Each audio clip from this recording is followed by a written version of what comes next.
ரோஜாஸ் கிச்சனை நீங்கள் என்ன சப்ஸ்கிரைப் பண்ணலைன்னா சப்ஸ்கிரைப் பட்டனை கிளிக் பண்ணி பக்கத்தில் இருக்கிற பெல் ஐக்கானே கிளிக் பண்ணிக்கோங்க. அப்போ தான் எங்கள் வீடியோலாம் ஃபஸ்ட்டு பார்க்க. இன்றைக்கி நம்ம கிச்சனில் இடியப்பம் செய்ய போகிறோம். அதுக்கு நான் 1 கப் இடியப்ப மாவு எடுத்திருக்கேன். 1 கப் இடியப்ப மாவுக்கு 1.5 கப் தண்ணி எடுத்துக்கோங்க. அரிசி பழைய அரிசியாக இருந்துச்சுன்னா நிறையா தண்ணி எடுத்துக்கும். அப்படி இல்லை அப்படின்னா நார்மலான வாட்டர் தான் எடுத்துக்கும். அது பொறுத்து தான் இருக்குது. உப்பு எடுத்துப்போம். அவ்வளோதாங்க. எப்படி செய்யலாம் பார்க்கலாம் வாங்க. தண்ணியில் தேவையான அளவு உப்பு போட்டுக்கோங்க.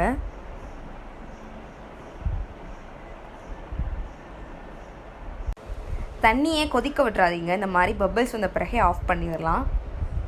தண்ணியை கொதிக்க விட வேணாம். ஸோ இந்த மாதிரி வரையில ஆஃப் பண்ணிடலாம். ஒரு பவுல் எடுத்துக்கோங்க. பவுலில் இடியப்ப மாவு ஆட் பண்ணிக்கோங்க. இடியப்ப மாவை சில பேர் தண்ணியோட மாவை கொட்டி சேர்ப்பாங்க. ஆனால் நம்ம இப்படி சேர்க்குறதா நல்லது.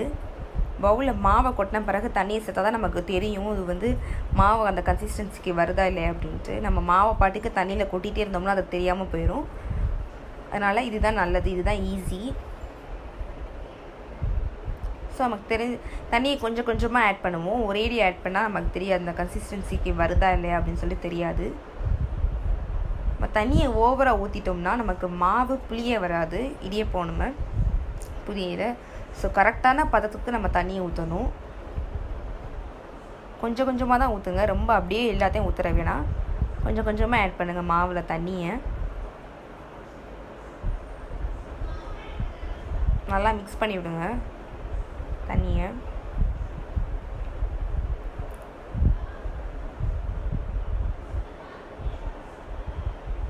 நான் கொஞ்சம் கொஞ்சமாக தான் தண்ணி ஊற்றுறேன். ஒரேடியாக ஊற்றலை. தண்ணி அந்த மாவு பதத்தை பார்த்துக்கிட்டு தான் தண்ணி ஊற்றுறேன். இப்போது அந்த கன்சிஸ்டன்சிக்கு வந்துடுச்சு. தண்ணி ஊற்றி கரெக்டான பதத்துக்கு கொண்டு வந்துட்டேன். இப்போ நான் கையால் வச்சு பனைய போகிறேன்.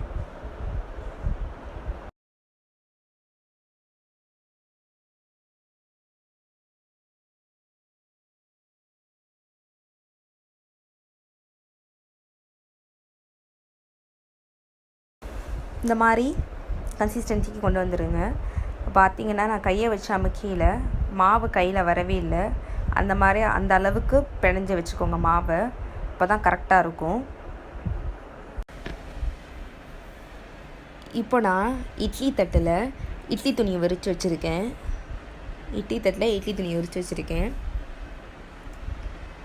நம்ம 2 விதமாக இடியப்பம் புளியலாம். ஒன்று இதை யூஸ் பண்ணி இந்த அச்சில் தான் இருக்கணும். இதை யூஸ் பண்ணால் வேறு அச்சு யூஸ் பண்ணக்கூடாது. அப்போ தான் இடியப்பம் மாதிரி வரும். இல்லைன்னா வேறு மாதிரி ஆயிரும். இடியப்பம் மாதிரி இருக்காது. ஸோ இதே அச்சு தான் யூஸ் பண்ணணும் நீங்களும். இது நம்ம சுற்றுற மாதிரி இருக்கும். புளியிற மாதிரி இல்லாமல் நம்ம சுற்றணும் இதை. ஸோ மாவு உள்ளே வச்சுட்டு திருவுனா போதும். மாவு பிழிஞ்சிரும். இடியப்பம் இதுவாயிரும். சுற்றினா மேலே இருக்கிற கம்பியை வச்சு சுற்றினா போதும். இன்னொன்று இருக்குது இடியப்ப கட்டை. ஸோ 2 இருக்கும். உங்கள் வீட்டில் எது இருக்கோ அதை யூஸ் பண்ணிக்கோங்க. இடியப்ப கட்டையில் அது அச்சு அப்படியே அட்டாச் ஆகிருக்கும். அதை கழட்ட தேவையில்லை. அட்டாச் ஆகிருக்கும். இதில் மாவை வச்சு நம்ம கட்டையை வச்சு நம்ம கையால் புளியணும். அது நம்ம கம்பியை வச்சு சுற்றி புளியலாம். அது கொஞ்சம் ஈஸியாக இருக்கும். இது கொஞ்சம் கஷ்டப்பட்டு புளியிற மாதிரி இருக்கும் இடியப்பம் புளியறதுலாம். இப்போ நம்ம மாவை கையளவு எடுத்துக்கோங்க. கொஞ்சம் கையில் மாவு ஒட்டாதனால நம்ம லைட்டாக தண்ணியை தொட்டுட்டு மாவை எடுத்துப்போம். கரெக்டாக உங்கள் கையளவு இந்த மாதிரி பிடிச்சிக்கோங்க. அந்த உள்ளக்க வைக்கிற அளவுக்கு இது பண்ணிக்கோங்க. ஸோ இப்போ அப்படி இல்லை மிஞ்சிருச்சு அப்படின்னா நீங்கள் இந்த மாதிரி எடுத்து கூட வச்சிடலாம். கட்டைக்கு இப்போ மேலே அதிகமாக இருந்துச்சுன்னா இந்த மாதிரி வச்சிடலாம். இப்போ நம்ம இதை புளியலாம்.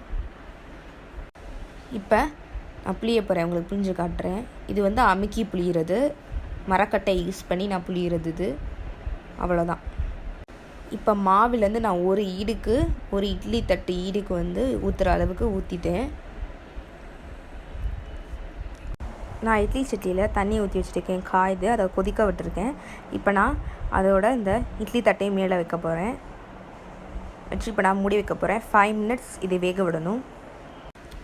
5 மினிட்ஸ் ஆன பிறகு நம்ம இப்போ திறக்கலாம். 5 மினிட்ஸ் மூடி வச்சுருங்க. இப்போ இடியப்பம் நல்லா வெந்துருச்சு. தொட்டு பாருங்கள். உங்களுக்கு பார்த்தாலே தெரியும் மாவு வருதா இல்லையா அப்படின்னு சொல்லிட்டு. இப்போ மாவா வரல. ஸோ இது வெந்துருச்சு, நம்ம எடுத்துடலாம். இப்போ ஒரு பிளேட் எடுத்துக்கோங்க. பிளேட் எடுத்துகிட்டு அந்த புடி மாதிரி இருக்கும்ல இட்லி தட்டை, அதை பார்த்து மெதுவாக தூக்குங்க, ஏன்னா சூடாக இருக்கும். அதை தூக்கி இந்த மாதிரி பிளேட்டில் வச்சுருங்க.